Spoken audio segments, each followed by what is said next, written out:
The views and opinions expressed on any program are those of the producers and/or the persons appearing on the program, and do not necessarily reflect the views and opinions of FRC Media, Bristol Community College, or the City of Fall River.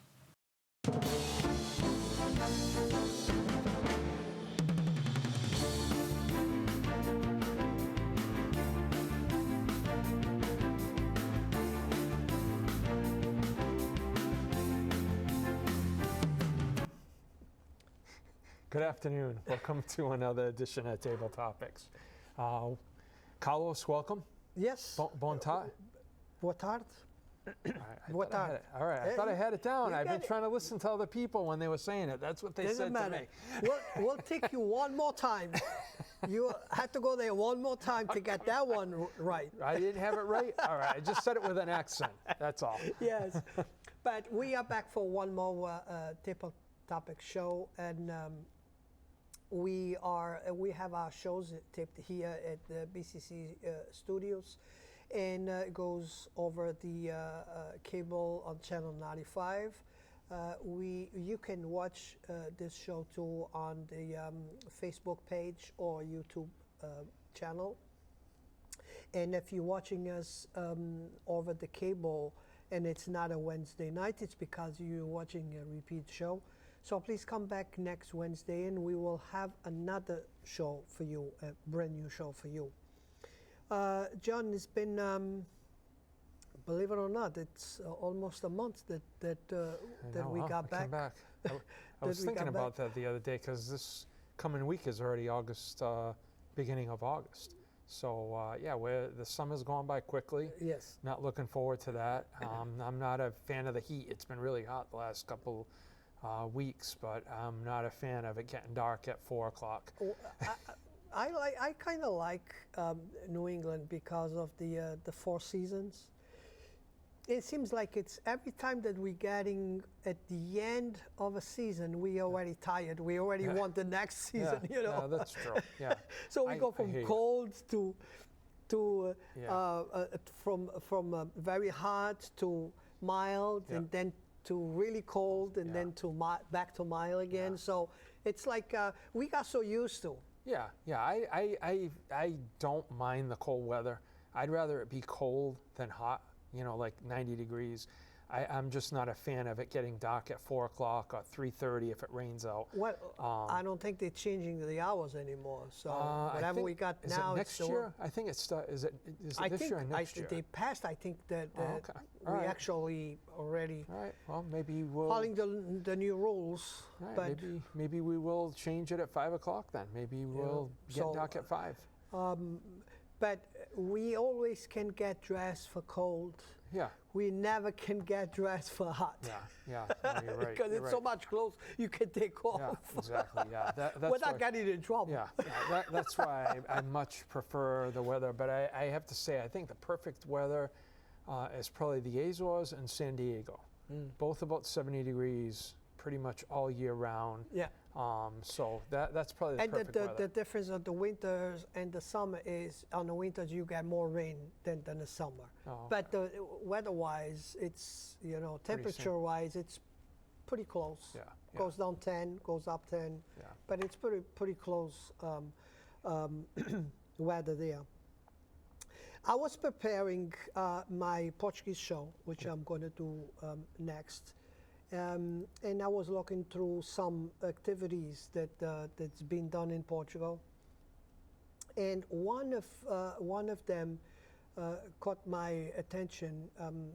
The entire video, it's not Portuguese and it's not entirely in English, but I think was interesting to show our viewers, and probably some people will understand the Portuguese.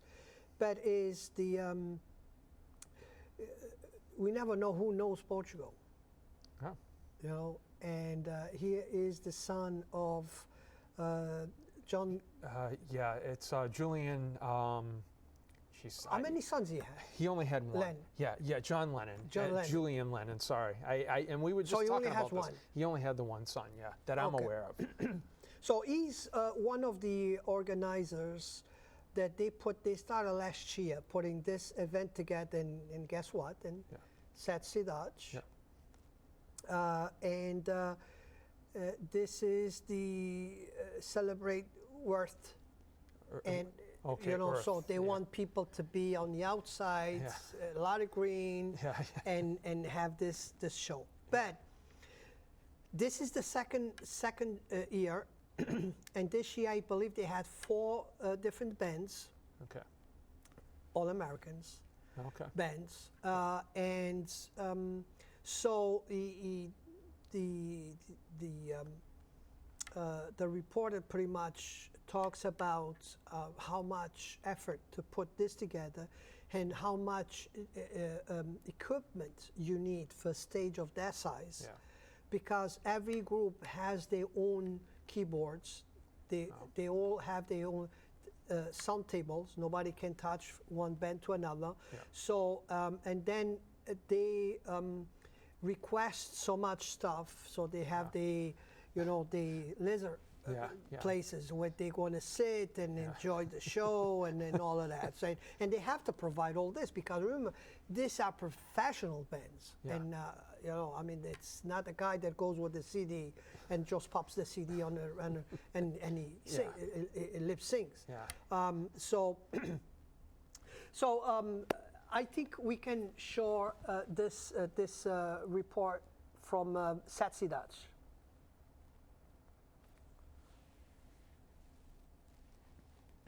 Lennon é sobrenome de família, mas Julian, filho mais velho do mítico cantor John Lennon, dos Beatles, prefere destacar os projetos sociais e ambientais que a sua fundação realiza.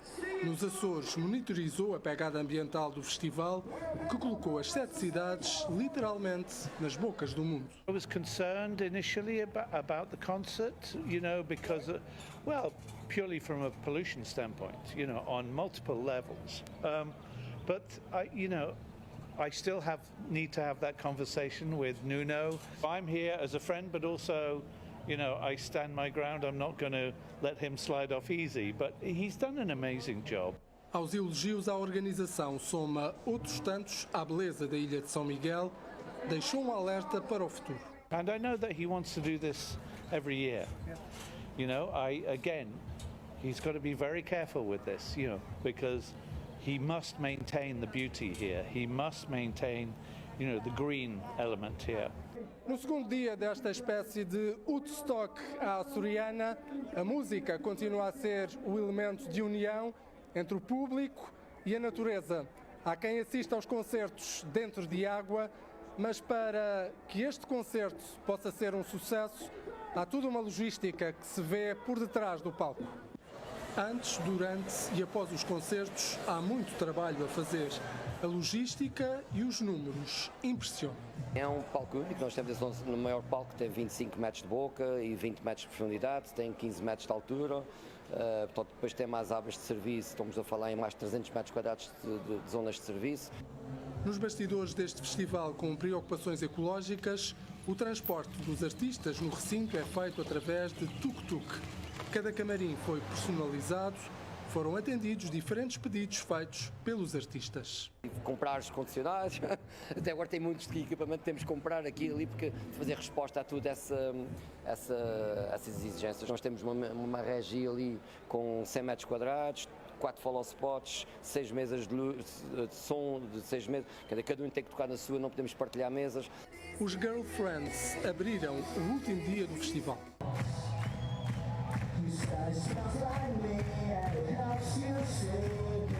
Em seguida atuaram os Bush.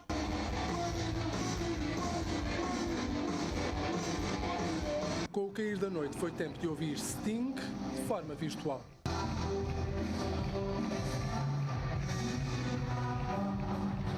A última atuação desta primeira edição coube a Pitbull.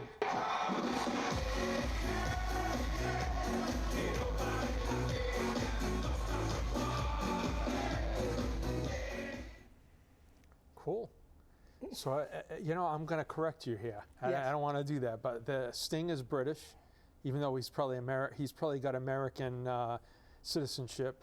and Bush. The band Bush is. I thought they were British as well. Yeah. But they're they're American. English, Yeah, yes. but they they come sing, here to they all yeah. sing in English. Yeah, they're singing. Yeah, so it's interesting to say the least. The familiar, the place. Yeah, no, very familiar. It didn't seem like they had. It didn't seem like there were a lot of people. Like when we have concerts here in the U.S., there's like 20,000 people sometimes in an area.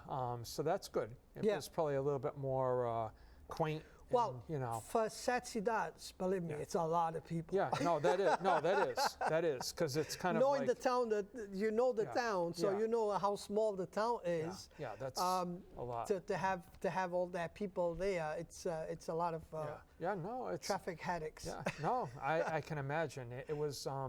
I believe Iceland is another another country that kind of, it's one of the safest, like Portugal, and they kind of tap onto the same thing where a lot of these groups are kind of tapping onto like these environmental friendly countries. So that's good. Hey, they're following. On the other show, we're going to be talking about other different events that I have some videos to.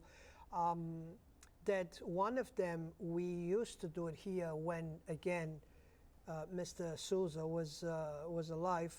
Mr. Ito Souza was the Festival of Bands. Okay. The Portuguese marching bands. Yep. That's another event. They keep going in there. Yeah. And then they have the events of the like the dances on the streets with all those. You see them here on the Holy Ghost Feast when. When they dancing like big groups, women and men, they dress up and they do an event there. It's all these different towns that compete. So cool. That's another big event they do there. Yeah. But it's funny because it doesn't matter when did you go there, you always will have concerts and feasts to go because they start in the spring and the whole summer they have different. It doesn't matter what town you're going to go, they all have all different. That's cool. So I mean, when we were there, I don't know if you had seen it, but they had a group of little girls, probably from like 16 down, and they danced all the way around, like where the gates were, all the way around the church. And I'm sure, it was a lot of parents there because they were videoing their kids, but it was nice to see, you know what I mean, how they're marching around and, so yeah, you're right, there's always something. It's an excuse to celebrate. Yeah. every little excuse they have to costs no money, right? So I mean, sometimes those are nice things, being able to see stuff like that. It's not costing you anything. So after we went a little bit up there, let's bring it back to Fall River. And I heard about that, and you are part of the board now of the zoning board, right? Number 3 on the agenda was the Weaver Street project there. Yeah. What did you have to? That I believe that was put on. It was tabled again.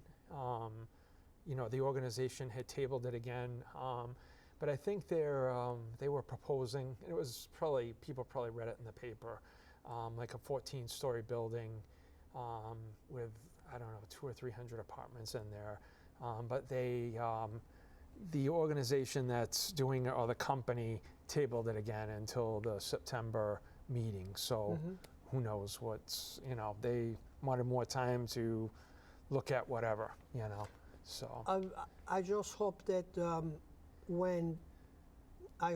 people get notified when they actually gonna talk and make a decision on the plans. Well, not be another 69R Alden Street that they kept tabling, and then the day that's nobody there, that's the day they got approved. Well, there was somebody from your group that was there. Joe was there? Joe was there, yeah. So yes.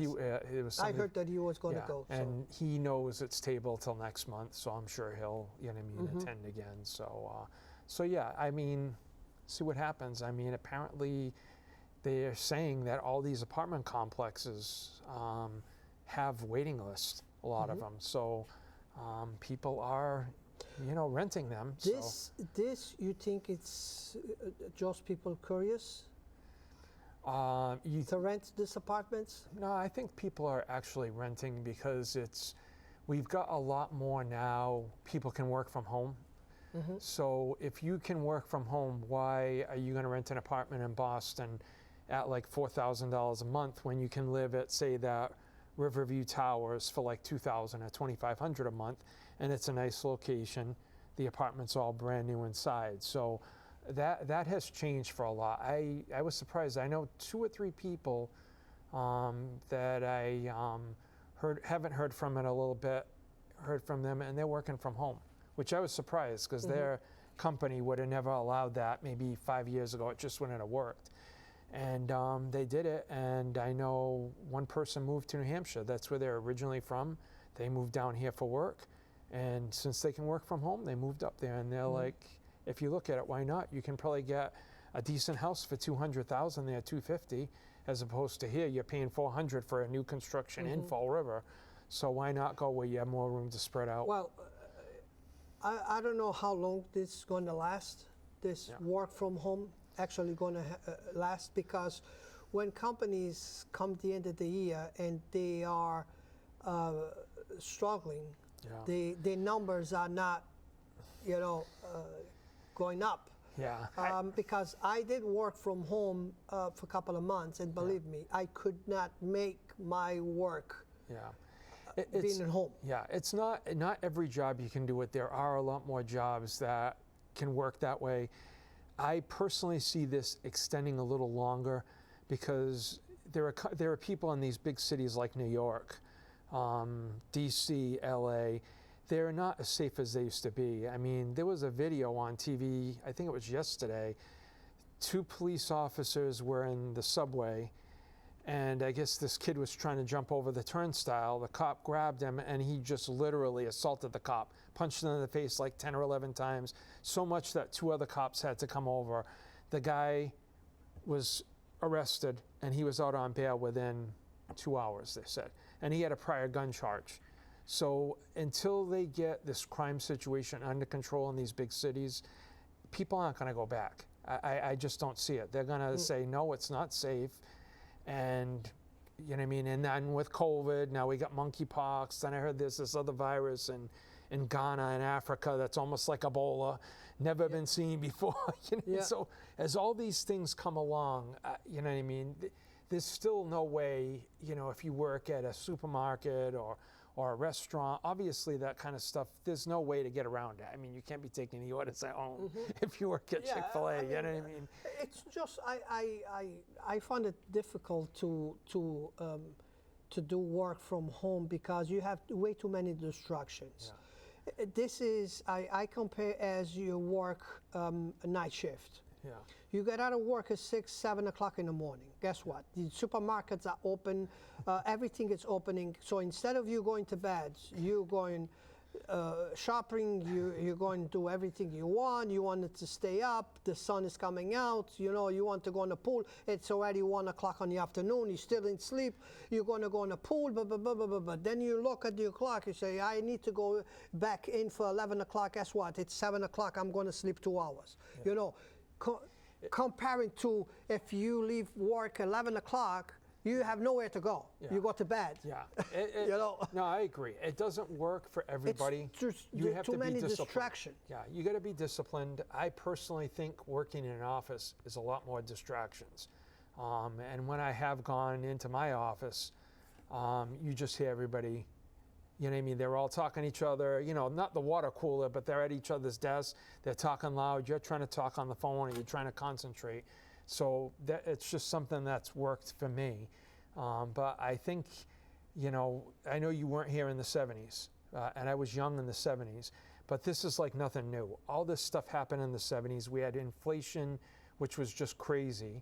We had crime in the big cities. If you were to drive to New York in like the mid 70s, late 70s, I remember driving down 95, and the first place you hit is the Bronx. And you would see burnt out cars like you'd see in these countries that had wars. That's what you would see there. If you went on the subways weren't safe at night. You could go during the day, you might have issues. You know what I mean? But all this is exactly what happened in the 70s. You probably somebody like you probably will produce the seam because you only have your little one, your small dog. Yeah. But yeah. imagine you having 3 small kids at home. Yeah. Well, you know, it's, well, the how thing can is, you even concentrate well, to work? I agree with you. In that case, I know that's something that we Even- found they got to be in daycare. You can't have a toddler at home because you're not going to get the work done. So I don't know if you remember this. This was a very famous guy that was government. Oh, he yeah, was in yeah, government. yeah. So he's doing this interview for one big Yeah. I know TV what you mean. stations, Yep. and the kid just comes running Yeah. inside the room, and the Yeah. mother tried to push She's the kid out. falling, yeah, she's falling all over. Yeah, I remember that. That's It's, yeah. the scenario working from home. Yeah, and, You know? the thing is, the mom was there probably watching the kids. She probably turned her head. You know, kids are when Exactly. they're little. But yeah, if you have small kids, and I've worked with people that have small kids, they have to send them to daycare. And I mean, especially when they're toddlers, there's no way you're going to get any work done. Yeah. And what I found is that, you know, you're responsible to get this work done. If it doesn't get done, there's an issue here. Yep. So it's only going to mess you up, you know, because they're going to come and tell you, if you can't get this done, you need to come back in the office. That's all there is to it. Yeah.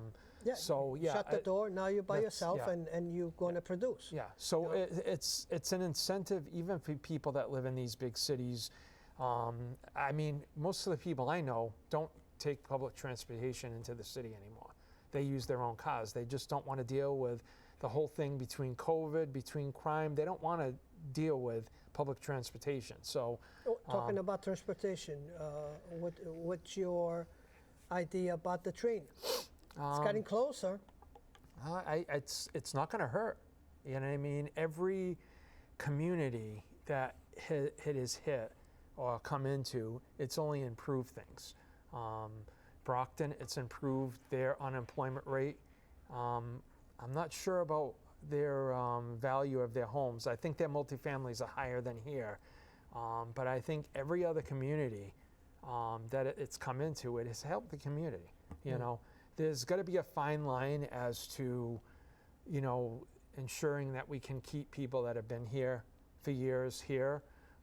So, I mean, I'd like to see them work on things. Back in the 70s again, there are a couple areas in Swansea.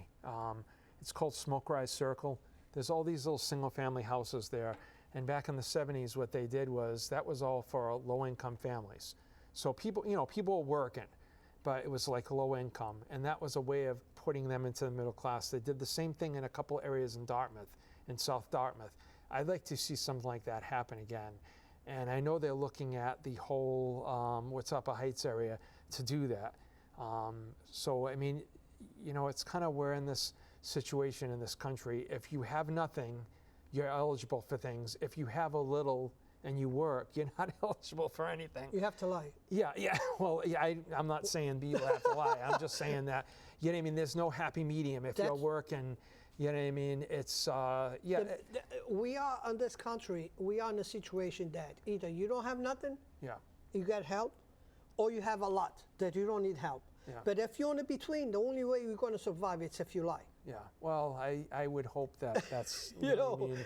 I would hope that's not, I mean, we have these systems in place, but yeah, there's a lot of abuse with these systems. You know, any system you have, people are going to abuse, unfortunately. But I like to see something like that, and that would probably be for families making, you know, anywhere from like 40 to 100,000, and a family of 4. That's really, I mean, how can people afford a $2,500 rent or a $2,000 rent when they're making $60,000 a year with 2 kids? That's really a heavy lift. Remember, You know what I mean? the minimum, it's 35 Yeah, well, a year. But with 2 And people, that's, that's 65. Yeah, that's working $15 an hour selling coffees at Dunkin' Donuts. Yeah. Okay? It's So I don't know how tough. this people's going to survive. My take on the train, I always I'm not a believer of the train. I don't think the train is going to be the answer to resolve our problems. No, it's one cog in it, though. Because just because we don't have enough people graduating that could actually get good jobs in Boston. You know, our numbers are very low graduates that can get a $100,000 job in Boston. So what I see is people taking advantage of the housing here and using the train.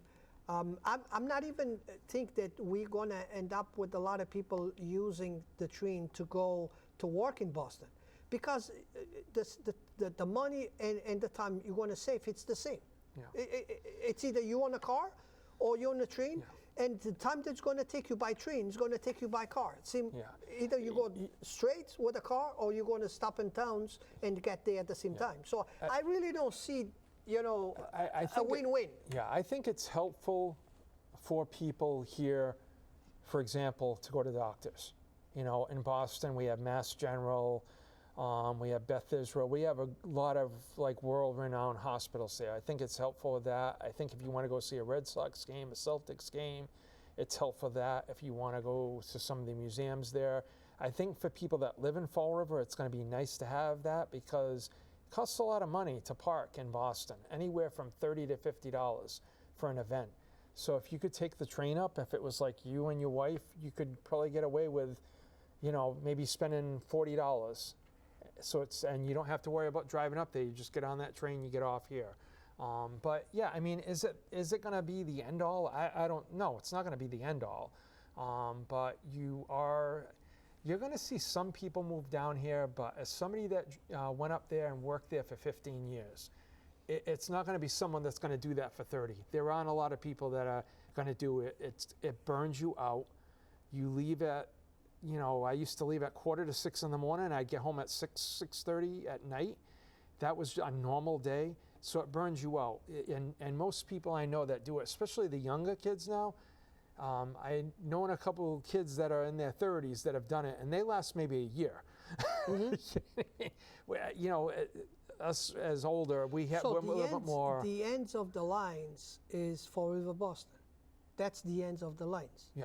Right? Yeah, but you could transfer. So if you got up to Boston, you can get on the subway, you can transfer and go to any of the hospitals there. You could transfer, you could take a train to Maine from there. So it opens it up if people don't have cars, and that's the way everybody's pushing, you know what I mean? We don't want all these cars on the road. We want you to plug that in, even though electric rates are high, plug your car in. It's only going to cost you, what, a couple hundred extra a month. So. But I mean, I think Fall River is going through a few experiences. It's all going to change. They don't know what. They don't know the end result. I mean, it's already changing with housing. You know, it's already changing. The sales are being lower now. The number of houses are selling right away have gone down because the interest rates have gone up. I've been through two of these meltdowns in the 90s, and then we had a big meltdown in 2008. And if you look just at Fall River on like what houses were worth back in 08, they dropped down to, you know what I mean, 160 or 180 for a ranch, a 3-bedroom ranch. Now, what is it, 350 to 400? Yeah. It's going to change. It always does. There's no way people can afford in Fall River to buy a $460,000 new construction, and that's what some of these things are going. Well, they want Fall River to be prepared for the future. I just wish that the residents of Fall River are prepared for that change. So, and we're done with the one more week, another show, table topics, and we will come back next week for another show. Thank you, John. Yeah. Have a good night.